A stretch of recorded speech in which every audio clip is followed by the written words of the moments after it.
गणपती बाप्पाला दुर्वा का अर्पण करतात तुम्हाला माहिती आहे का? धार्मिक ग्रंथांमध्ये स्कंद पुराण आणि गणेश पुराणामध्ये दुर्व्याचं वर्णन म्हणजे गणरायाची अत्यंत प्रिय गोष्ट असं आहे. दुर्व्याच्या पाती या ब्रह्मा, विष्णू आणि महेश यांच्या प्रतीक मानल्या जातात. त्यामुळे त्या श्री गणेशाला अर्पण केल्यानं त्रिदेवांचे आशीर्वाद मिळतात अशी मान्यता आहे. दुर्वा अडथळे नष्ट करून नकारात्मक शक्ती दूर करतं असं शास्त्रात सांगितलंय. दुर्वा वापरल्यानं श्री गणेश पूजेला पूर्णत्व प्राप्त होतं असंही ग्रंथात नमूद आहे. पण गणरायाला दुर्वा अर्पण करण्याची एक विशेष विधी आहे. त्यानुसार दुर्वा 21 गाठींमध्ये अर्पण करावा. गणरायाच्या डोक्यावर दुर्वा अर्पण केल्यानं ते लवकर प्रसन्न होतात असं म्हणतात.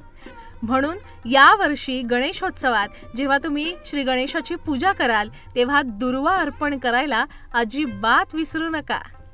ही माहिती तुम्हाला कशी वाटली हे कमेंट बॉक्समध्ये आम्हाला नक्की कळवा आणि पाहत रहा झी 24 तास.